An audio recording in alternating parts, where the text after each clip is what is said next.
네, 함께 성경 봉독하겠습니다. 사사기 2장 6절에서 23절까지 말씀입니다. 구약 성경 362쪽입니다.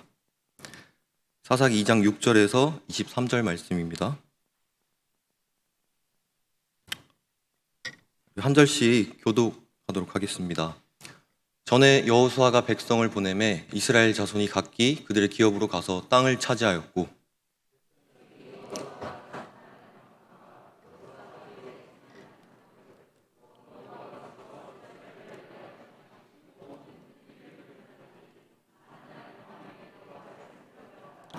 여호와의 종 눈의 아들 여호수아가 110세에 죽음에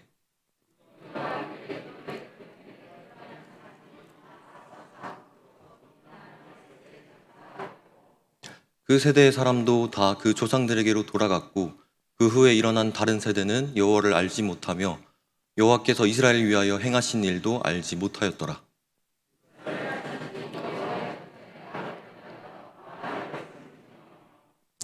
애굽 땅에서 그들을 인도하여 내신 그들의 조상들의 하나님 여호와를 버리고 다른 신들 곧 그들의 주위에 있는 백성의 신들을 따라 그들에게 절하여 여호와를 진노하시게 하였으되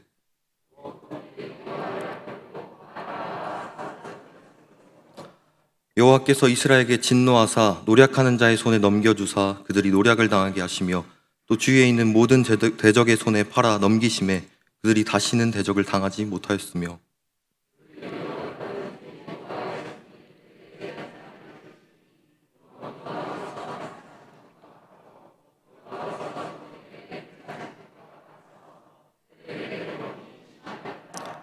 여호와께서 사사들을 세우사 노략자의 손에서 그들을 구원하게 하셨으나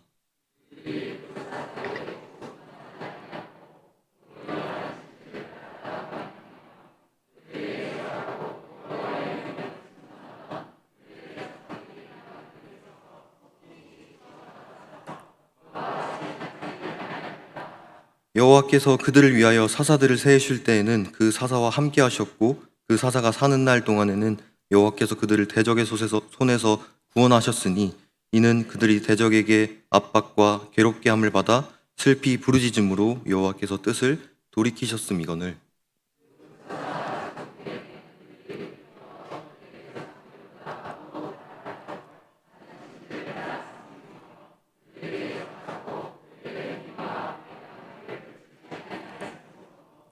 여호와께서 이스라엘에게 진노하여 이르시되 이 백성이 내가 그들의 조상들에게 명령한 언약을 어기고 나의 목소리를 순종하지 아니하였은즉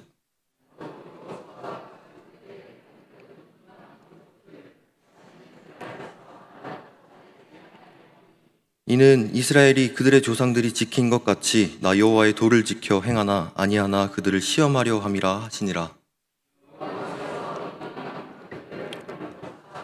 그들을 속히 쫓아내지 아니하셨으며 여호와의 손에 넘겨주지 아니하셨더라. 아멘. 오늘도 오예배 자리로 나오신 여러분들 환영하고 축복합니다. 네. 오늘은 여호와를 잊은 세대라는 제목으로 말씀 나누도록 하겠습니다. 오늘도 이렇게 한 자리에 모일 수 있게 허락하신 하나님께 감사하며 또 주시는 말씀대로 살기를 다짐하고 결심하는 시간 될 수 있기를 소망합니다. 오늘 본문은 전체 이 사사 시대의 배경이 되면서 또 역사의 특성을 함축적으로 보여주는 본문입니다. 사사기의 서론에 해당하는 내용이라고 할 수 있습니다. 사사기 1장은 여호수아의 죽음으로 시작하는데 여호수아서를 보면 이 여호수아는 가나안 땅에 들어온 이스라엘 백성들에게 유언처럼 죽기 전에 마지막으로 메시지를 남깁니다. 그 메시지를 요약하면 첫째로 모세의 율법을 지키고 또 둘째로 가나안 정복 전쟁을 끝까지 완수하고 셋째로 가나안의 이방신을 섬기지 말고 오직 여호와 하나님만 섬기라라는 것이었습니다. 이것에 대해서 여호수아는 백성들과 언약을 맺습니다. 그 장면이 여호수아 24장 24절부터 25절에 나와 있는 말씀인데 제가 읽어보겠습니다. 백성이 여호수아에게 말하되 우리 하나님 여호와를 우리가 섬기고 그의 목소리를 우리가 청종하리이다 하는지라. 그날에 여호수아가 세겜에서 백성과 더불어 언약을 맺고 그들을 위하여 율례와 법도를 제정하였더라. 이렇게 여호수아서가 끝이 나게 되는데, 이 바로 다음 성경인 사사기는 이제 이 언약이 얼마나 잘 지켜지는가를 보여주는 책입니다. 사사기는 여호수아의 죽음 이후의 세대들이 그 분배받은 땅을 점령해 나가는 것으로부터 이야기가 시작됩니다.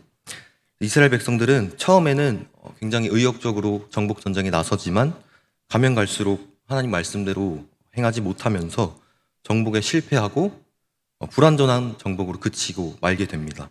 하나님께서는 가나안 주민들을 다 진멸하라라고 말씀하셨는데, 이스라엘 백성들은 철제 무기를 가지고 있는 이 가나안 주민들이 두려워서, 그리고 후에는 그들을 노동력으로 이용하기 위해서 하나님의 말씀에 순종하지 않습니다. 이런 배경의 결과로 오늘 본문이 놓이게 됩니다. 시작부터 하나님의 말씀에 순종하지 않은 이스라엘 백성들은 가나안 주민들을 진멸하지 않아서 그 이후로 계속해서 가나안의 영향을 받게 됩니다. 그 결과 이스라엘은 계속해서 실패를 반복하게 되죠. 그래서 오늘은 그 첫 부분의 내용이자 사사기 전체의 내용을 보여주는 부분이기도 합니다. 그래서 오늘 본문 같이 살펴보면서 이스라엘은 왜 실패의 역사를 반복하는지, 그리고 하나님께서 우리에게 원하시는 것은 무엇인지 함께 살펴보면 좋겠습니다. 오늘 본문 말씀 2장 10절을 함께 읽어보겠습니다. 2장 10절 말씀 함께 읽어보겠습니다. 시작. 그 세대의 사람도 다 그 조상들에게로 돌아갔고 그 후에 일어난 다른 세대는 여호와를 알지 못하며 여호와께서 이스라엘을 위하여 행하신 일도 알지 못하였더라. 아멘. 여호수아와 여호수아 세대가 죽고 난 이후에 여호수아 세대와 또 다른 세대가 일어났습니다. 이들은 여호와를 알지 못했고 또 여호와께서 이스라엘을 위해서 행하신 일도 알지 못했습니다. 왜 그랬던 걸까요? 7절을 제가 읽어보겠습니다. 백성이 여호수아가 사는 날 동안과 여호수아 뒤에 생존한 장로들 곧 여호와께서 이스라엘을 위하여 행하신 모든 큰 일을 본 자들이 사는 날 동안에 여호와를 섬겼더라. 그리고 7절과 우리가 10절을 읽었는데 한번 눈으로 비교해 보시면 서로 굉장히 대조되는 말씀이라는 걸 알 수가 있습니다.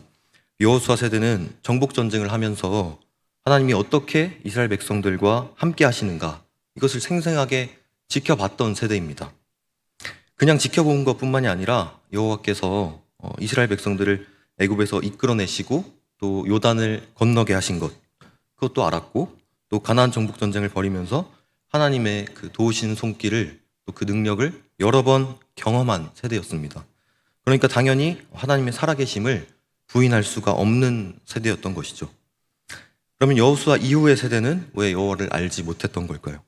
여호수아 세대가 그 다음 세대에게 하나님께서 하신 일을 잘 가르치지 않았기 때문일까요? 그보다는 이들은 가나안 문화에 먼저 현혹되어서 의도적으로 여호와를 아는 일에 소홀했던 것으로 보여집니다. 이스라엘은 가나안에 정착하면서 가나안 사람들의 그 세련된 문화에 마음을 다 빼앗겨 버렸습니다. 이 당시 이스라엘 백성들은 애굽에서의 그 노예 생활과 또 광야에서의 그 40년 기간을 보내면서 문화적으로 굉장히 그들보다 뒤처져 있었습니다. 그래서 가나안은 확실히 또 미술, 문학, 또 건축, 무역, 이런 정치적인 기관, 이런 모든 것들을 포함해서 많은 부분에서 이스라엘보다 훨씬 더 우위에 있을 수밖에 없었던 것입니다. 그래서 이런 가나안 사람들의 생활 수준이나 또 발달한 문화를 볼 때 거기에 현혹되지 않기가 굉장히 어려웠던 것이죠. 그래서 이스라엘 백성들은 자연스럽게 가나안의 문화를 동경하고 또 쫓아가려고 했습니다. 그래서 이런 이스라엘의 모습이 우리와 별로 달라 보이지 않습니다. 저와 여러분도 마찬가지로 오랜 시간 이렇게 말씀을 통해서 하나님에 대해서 들어왔지만 그것이 우리의 실제적인 이야기가 되지 않을 때가 많은 것 같습니다. 그건 우리 부모님 세대의 일이지, 또 너무 구시대적인 생각이야 라면서 내가 살고 있는 이 세상은 다르다라고 생각할 때가 있지 않습니까? 성경 속에 있는 하나님의 말씀은 그저 과거의 옛날 이야기고 우리를 사로잡을 만큼 별로 그렇게 매력적인 이야기로 느끼지 않습니다. 세상에 화려하고 또 세련된 그런 문화들이 더 우리의 눈을 반짝이게 만들죠.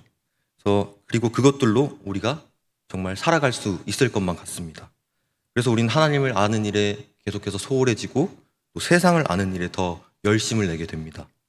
이 시간 과연 우리의 모습은 또 나의 모습은 어떠했는지 스스로 한번 돌아보시면 좋겠습니다. 내 마음을 진짜 사로잡고 있는 것이 무엇인지, 또 우리가 선택의 순간에 정말로 결정적인 순간에 결정을 내리게 하는 그 기준은 무엇인지, 또 교회에서 설교 말씀을 듣고 성경도 읽고 공부도 많이 했지만 적당히 한 귀로 듣고 또 한 귀로 흘리면서 나에게 유리한 것만 취하고 있지는 않는지, 말씀을 들을 때는 이제 정말 하나님의 말씀대로 살겠다라고 다짐하지만 교회에서 나오는 순간 또 다음 날부터 일상을 살아갈 때는 이런 상황에는 어쩔 수 없지 하면서 그런 생각으로 세상의 기준을 따르고 너무나 쉽게 그 다짐을 깨버리고 있지는 않습니까?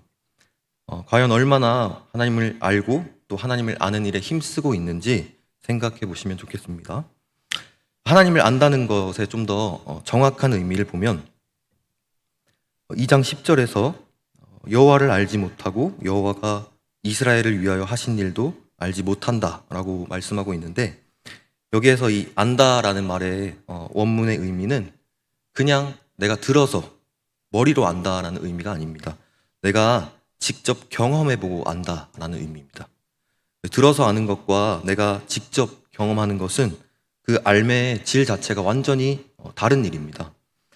예를 들어서 수영하는 방법에 대해서 내가 책을 보고 열심히 읽고 또 공부해서 그 수영의 이론을 완전하게 이해한 사람, 그리고 직접 물에 들어가서 허우적 떨면서 물장구라도 쳐보고 또 그러다가 물에 뜰 수 있게 되고 그렇게 수영을 몸으로 익히게 되는 것, 이 두 가지는 질적으로 다른 차이가 있다는 것입니다. 그래서 오랜 신앙생활을 통해서 하나님에 대해서 우리가 너무 많이 들어왔기 때문에 그것을 우리가 잘 안다고 착각하고 있을지도 모릅니다. 여러분이 들어온 그 말씀이 여러분의 경험이 되기를 진심으로 소망합니다. 하나님을 알아가기 힘쓰고 하나님을 진정 아시는 여러분이 되시길 바랍니다. 하나님을 경험해서 예수 그리스도의 십자가가 또 그리고 그 구원이, 그 은혜가 정말 여러분의 것이 되기를 진심으로 소망합니다. 이렇게 이스라엘 백성이 여호와를 알지 못하는 것은 문화뿐만이 아니라 이들의 종교와 또 신앙에까지 이르고 있습니다. 가나안의 문화는 가나안 종교하고도 굉장히 밀접한 영향이 있었기 때문에 이스라엘 백성들은 가나안 종교에도 유혹을 받게 됩니다. 이것은 그 가나안 주민들을 진멸하고 그들의 제단을 헐라라고 말씀하신 그 하나님 말씀에 순종하지 않은 결과이기도 했습니다.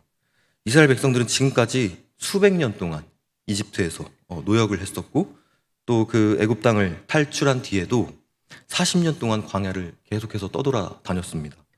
그래서 이스라엘은 농사를 지어본 적이 없었고 당연히 농사 짓는 법도 몰랐습니다. 그런데 이제 가나안에 정착을 하게 되면서 농사를 지어야만 했습니다. 반면에 가나안 주민들은 그 땅에 계속해서 살면서 계속 농사를 지어왔기 때문에 그 농사의 기술을 잘 갖추고 있었습니다.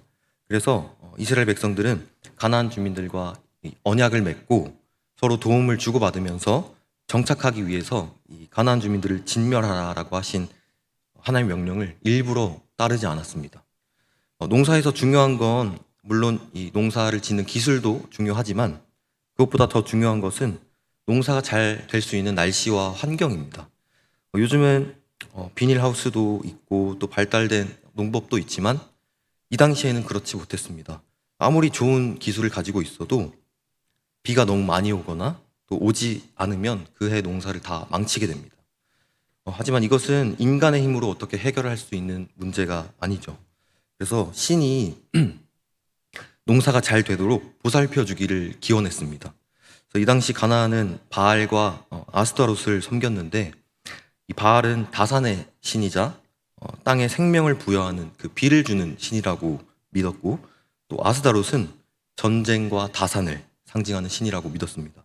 그래서 이들을 기쁘게 해야만 비가 내려서 풍성한 수확을 거둘 수 있다라고 생각을 했던 것이죠. 그래서 이들을 기쁘게 하는 방법으로 집단 성관계를 맺는 등의 아주 음란한 행위들을 많이 했습니다. 문제는 이스라엘 백성들이 그 가나안의 문화와 농사 기술을 배우려고 했고 또 자연스럽게 가나안의 신들 또한 받아들이고 숭배했다는 것입니다.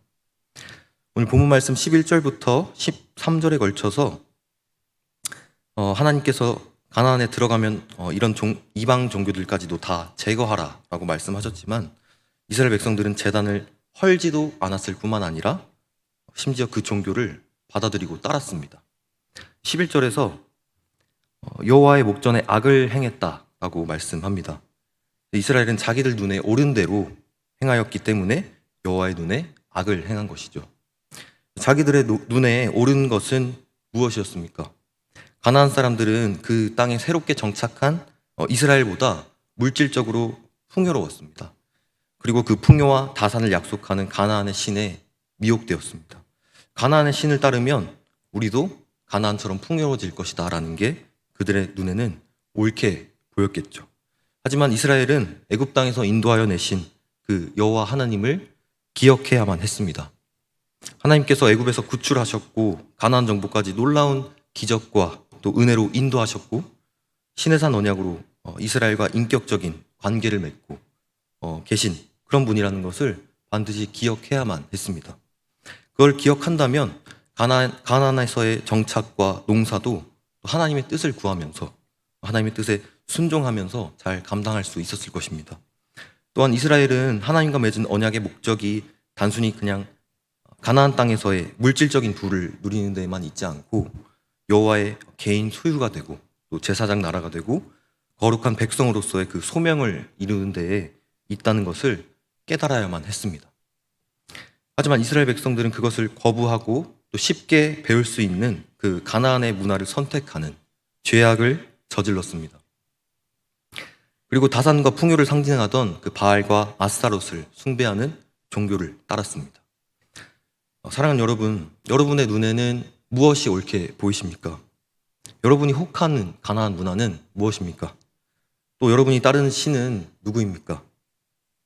어떤 분은 돈을 많이 번다던가 또 높은 자리에 오르는 것, 또 권력을 잡는 이런 것들은 저는 바라지 않기 때문에 상관없습니다. 또 그래서 어쩌면 기복신앙을 쉽게 정죄하고 나는 그러지 않아요 라고 생각할 수도 있습니다.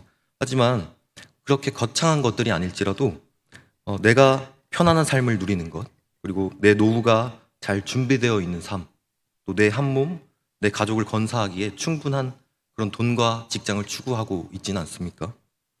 일과 그 여가 생활의 균형을 추구하는 워라밸, 이러한 것들 추구하면서 살고 있지는 않습니까? 이 시대가 말하고 있는 좋고 멋지고 쿨한 그런 삶의 모양인 것이죠. 이 시대가 추구하는 우상의 모습이 바로 이러한 것들입니다. 언뜻 보면 이게 왜 우상이지? 이렇게 사는 게 나쁜 건가? 라고 할 수 있겠지만 성경은 나와 내 가족을 위해서 살라고 한 적이 결코 없습니다. 우린 또 세상과 경계 없이 살다 보면 결국 이러한 것들에 자연스럽게 스며들게 되고 또 세상이 제공하는 우상을 쫓고 그렇게 살아가게 될 것입니다. 이스라엘 백성들이 가나안의 문화와 농경 기술을 배우려고 했던 것처럼 말이죠. 그러면 우리가 기억해야 할 것은 무엇입니까? 12절에 보면 애굽 땅에서 그들을 인도하여 내신 그들의 조상들의 하나님 여호와를 버리고 라는 구절을 우리에게 적용해 본다면 독생자 예수 그리스도를 통해 우리를 구원하신 하나님을 버리고 라고 바꿀 수 있을 것입니다. 이스라엘 백성들이 특별히 악했다거나 또 어리석어서 그렇게 가나안 문화에 빠져들었다라고 생각해서는 안 됩니다. 우리는 얼마나 하나님의 구원을 잊고 살아갑니까? 얼마나 또 하나님을 자주 버립니까? 죄로 인하여 비참함에 절망할 수밖에 없는 우리가 하나님을 바라볼 수 있게 되었고 또 소망을 품으면서 살 수 있게 되었습니다. 그 구원의 은혜가 날마다 저와 여러분에게 넘쳐나기를 간절히 바랍니다. 우리를 구원하신 하나님을 기억하고 우리의 소견을 버리고 하나님의 눈에 옳은 대로 살아가시는 모든 성도님들 되시길 소망합니다.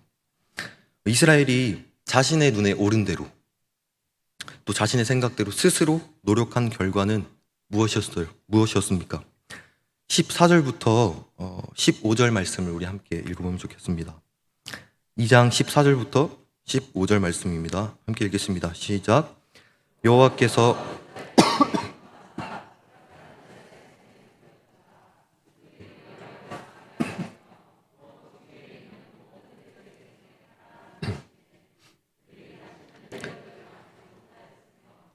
그들이 어디로 가든지 여호와의 손이 그들에게 재앙을 내리시니 곧 여호와께서 말씀하신 것과 같고 여호와께서 그들에게 맹세하신 것과 같아서 그들의 괴로움이 심하였더라.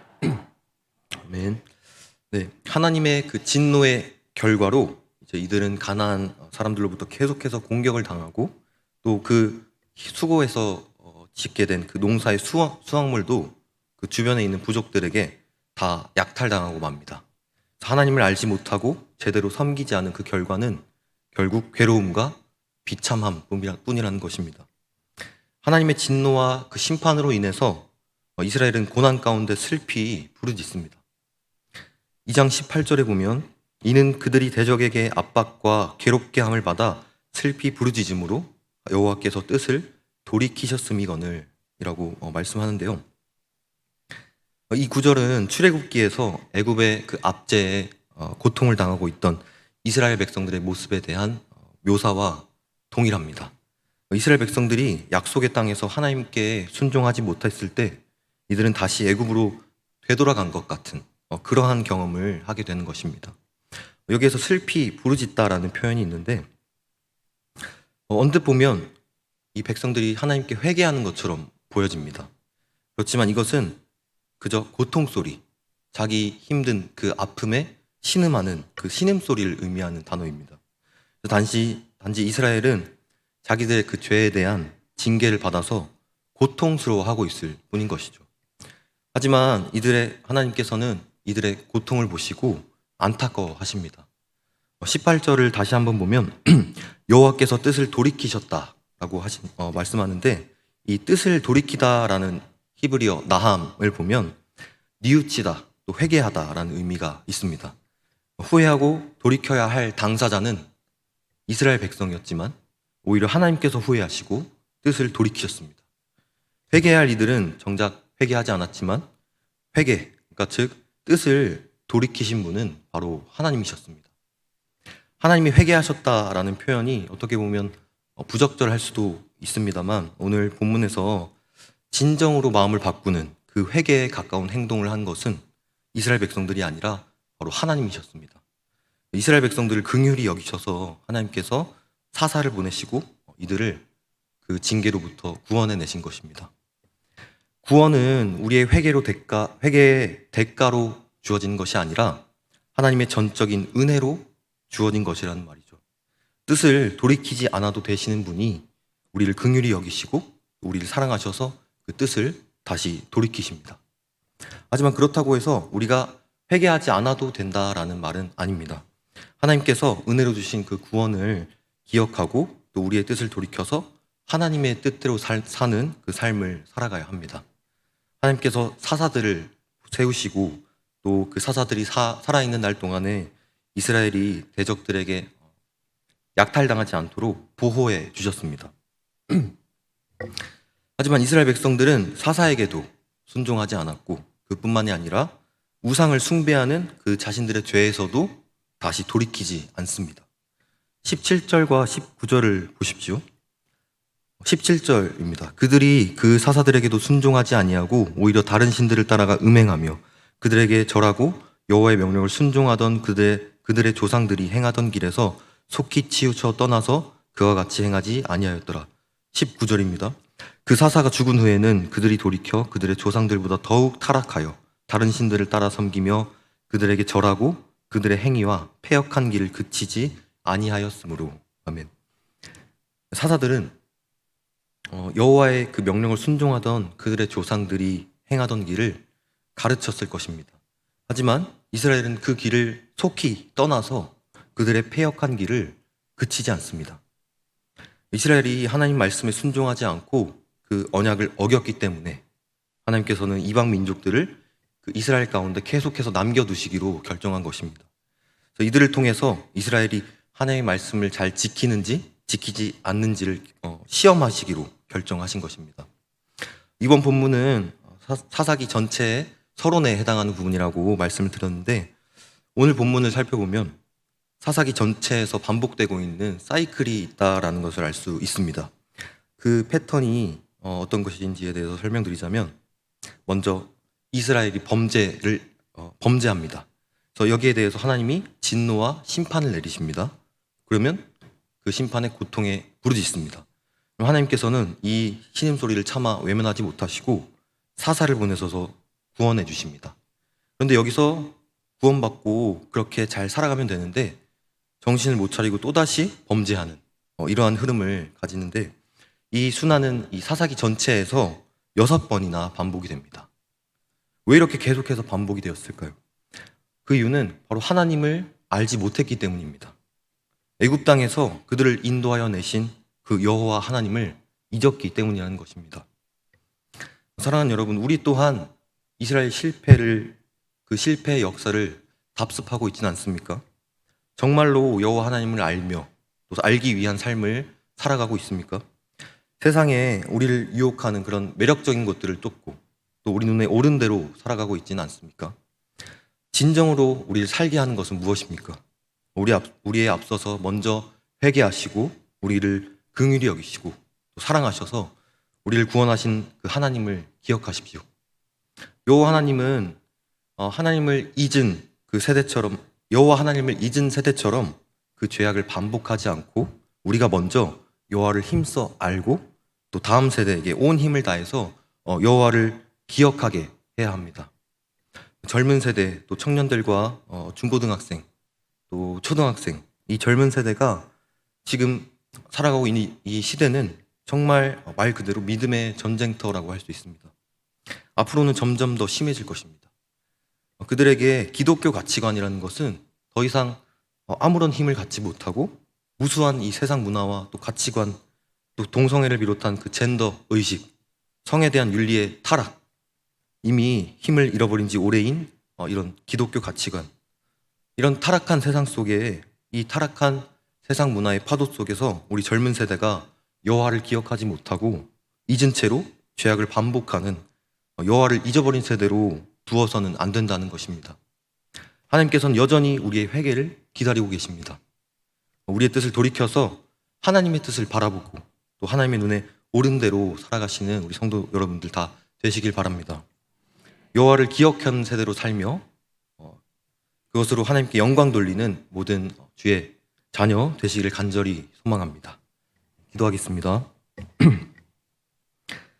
사랑과 은혜가 많으신 하나님 아버지, 감사합니다. 이 시간 사사기 말씀을 통하여 이스라엘의 범죄를 보며 우리의 모습을 다시 한번 되돌아봅니다. 아버지, 우리가 하나님을 입으로는 안다고 하지만 실제로는 매력적인 그 세상 문화에 휩쓸려 하나님을 잊은 채로 우상을 쫓는 모습이 있지는 않았습니까? 또 다음 세대인 자녀들에게 하나님을 가르치지 않고 심지어 나조차도 하나님을 점점 잊어가는 삶을 살고 있지는 않았습니까? 하나님 아버지, 이 시간 말씀을 통해 우리를 되돌아보게 하시고 또 부족한 우리의 모습이 있다면 그 모습들 다시 바로잡고 하나님이 명령하신 대로 말씀대로 살아낼 수 있는 모든 주의 자녀 될 수 있도록 아버지 인도하여 주시옵소서. 우리 눈에 좋은 대로 살아가는 것이 아닌 하나님의 눈에 좋은 대로 살아가기를 원하오니 주여 인도하여 주시옵소서. 모든 것 감사드리며 예수님의 이름으로 기도합니다. 아멘.